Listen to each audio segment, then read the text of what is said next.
চুল কেটে ফেলেছি। হ্যাঁ, বিষয়টা ওরকমই। আমি আমার হেয়ার ট্রিম করেছি।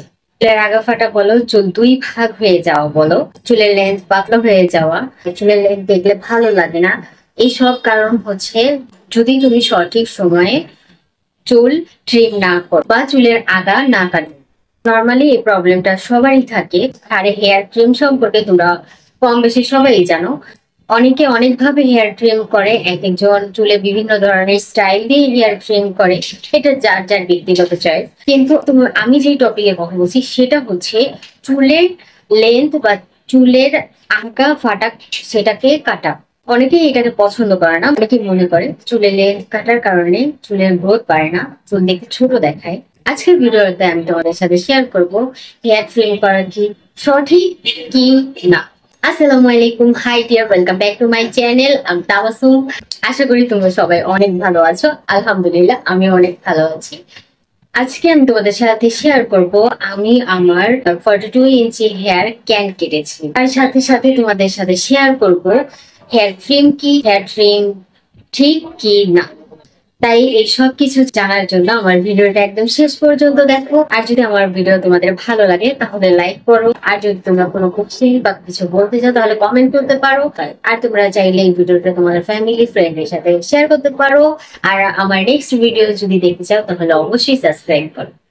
হেয়ার ট্রিম সম্পর্কে তোমরা কম বেশি অনেকেই জানো। হেয়ার জন্য আমাদের হেয়ারের জন্য দরকার কি না তা জানার আগে আমি তোমাদের ডিটেলস এটা বুঝিয়ে বলবো। এতে তোমরা নিজেরাই বুঝতে পারবে যে হেয়ার ট্রিম আমাদের হেয়ারের জন্য প্রয়োজন কতটুকু। প্রথমে আসে চুলের আগা কাটলে কি হয়।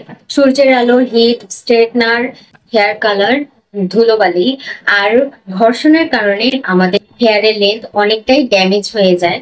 পরবর্তীতে চুলের আগা ফেটে দুই ভাগ হয়ে যায়। তারপর চুল দেখতে রুক্ষ লাগে, মনে হয় যে চুলের গ্রোথ থেমে গেছে, চুল দেখতে তেমন একটা হেলদি লাগে না। এখন আসি ট্রিম না করলে কি হয়। ট্রিম না করলে চুলের লেন্থ দুই ভাগ হয়ে যায়। আস্তে আস্তে এটা সময়ের সাথে সাথে এটা ভাগ হতে হতে উপরের দিকে উঠতে থাকে, যার ফলে যখন তুমি চুল আঁচড়াবে বা হালকা প্রেসারের কারণে চুল ভেঙে যাওয়ার সম্ভাবনা বেড়ে যায়। অয়েল বলো, হেয়ার মাস্ক বলো, এগুলো ব্যবহার করো, তাতেও কোনো লাভ হবে না। কারণ চুলের লেন্থ ফাটার সমস্যা দূর করার একটাই ওয়ে, সেটা হচ্ছে হেয়ার ট্রিম করা। হেয়ার ট্রিম করলে চুল ছোট হয়ে যায় নাকি বড়। এখনো অনেকেই মনে করে যে চুলের আগা কাটলে বা হেয়ার ট্রিম করলে চুল ছোট হয়ে যায়। আগা কাটার ফলে কিছু সময়ের জন্য চুলের লেন্থ ছোট হয়ে গেলেও পরবর্তী হেয়ার গ্রোথের জন্য এটা অনেক উপকারী। কারণ চুলের আগা যখন কাটা হয়, কাটার ফলে চুলের যে লেন্থের যে অংশ দুই ভাগ হয়ে যায় বা যে অংশ ভেঙে যায় সেটা একদম ট্রিম হয়ে যায়। তার ফলে হেয়ার হেলদি থাকে এবং হেয়ার গ্রোথ আস্তে আস্তে বাড়তে থাকে। উদাহরণস্বরূপ বলা যায় যে একটা গাছে যখন আমরা শুকনো পাতা থাকলে সেই পাতাগুলোকে কেটে দিই যেন নতুন পাতা গজাতে পারে, এই বিষয়টা ঠিক সেই রকমই। তুমি যদি তোমার লেন্থ ট্রিম করো সেক্ষেত্রে তোমার হেয়ার গ্রোথের চান্সটা বেড়ে যায়। আশা করছি যে তোমরা বুঝতে পেরেছো যে হেয়ার কাটা ঠিক কি না। অবশ্যই হেয়ার কাটা অনেক ভালো, এটা আমাদের হেয়ারের জন্য হেলদি একটা প্রসেস। যদি তুমি তোমার হেয়ারের লেন্থ ভাগার সমস্যা বলো, হেয়ার রুক্ষ দেখানো অ্যাভয়েড করা বলো, লেন্থ ভেঙে যাওয়ার সমস্যা দূর করা বলো, এইসব সমস্যার সমাধান চাও, সেক্ষেত্রে তুমি হেয়ার ট্রিম প্রসেসটা ফলো করতে পারো। এতক্ষণে তোমরা বুঝতেই পেরেছো যে হেয়ার ট্রিম আমাদের হেয়ারের জন্য কতখানি ইম্পর্টেন্ট। আমি সবসময় একটা নির্দিষ্ট সময় অনুযায়ী আমি আমার হেয়ারে ট্রিম করি। আর সব থেকে ইম্পর্টেন্ট কথা হচ্ছে অনেকেই মনে করে যে এতে চুল ছোট হয়ে যায়। অবশ্যই না, এতে চুল ছোট হয় না, উল্টো চুলের গ্রোথ আরো বাড়িয়ে দেয়। কতদিন পর পর হেয়ার ট্রিম করা উচিত।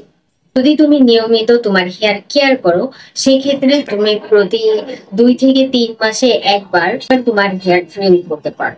আর যদি তুমি হেয়ারে বিভিন্ন ধরনের হিট ইউজ করা বলো, হেয়ার কালার বলো, এগুলো ইউজ করো, সেক্ষেত্রে তুমি প্রতি 1.5 থেকে 2 মাস অন্তর অন্তর একবার তোমার হেয়ার ট্রিম করতে পারো। এক্ষেত্রে আমি তোমাদের বলবো, নর্মালি যদি তোমরা তোমাদের হেয়ার গ্রোথ বাড়াতে চাও সেক্ষেত্রে হেয়ার ট্রিম অ্যাভয়েড করো, এবং নর্মালি হেয়ার কেয়ার কোর্স গুলো আছে সেগুলো তুমি ফলো করতে পারো। হেয়ার কেয়ারের ক্ষেত্রে কোন কোন টপিক গুলো তোমরা অ্যাভয়েড করবে সেই টপিকে অলরেডি আমার চ্যানেলের ভিডিও দেওয়া আছে, তোমরা চাইলে দেখতে পারো। আশা করছি যে তোমরা বুঝতে পেরেছো যে হেয়ার ট্রিম আমাদের হেয়ারের জন্য কতখানি উপকারী। যদি তুমি তোমার হেয়ার ট্রিম করো সেক্ষেত্রে তোমার চুলের আগা ফাটা সমস্যা রোধ হবে, চুল দেখতে হেলদি এবং মসৃণ লাগবে, চুলে একটা ন্যাচারালি শাইন আসবে, চুল সহজে তুমি আঁচড়াতে পারবে। সব থেকে ইম্পর্টেন্ট কথা হচ্ছে সেটা হচ্ছে হেয়ার ট্রিম করলে আমাদের চুল ছোট হয়ে যায় না, উল্টো হেয়ার ট্রিমের কারণে আমাদের হেয়ারের গ্রোথ বৃদ্ধি পায়। নর্মালি হেয়ার কেয়ারের পাশাপাশি হেয়ার ট্রিম করো, সেক্ষেত্রে আস্তে আস্তে তোমার হেয়ার হেলদি হতে থাকে। আই হোপ আমার ভিডিও তোমাদের ভালো লেগেছে। যদি ভালো লাগে তাহলে লাইক করো, কমেন্ট করো, শেয়ার করো। আর নেক্সট ভিডিও দেখতে চাইলে অবশ্যই সাবস্ক্রাইব করো।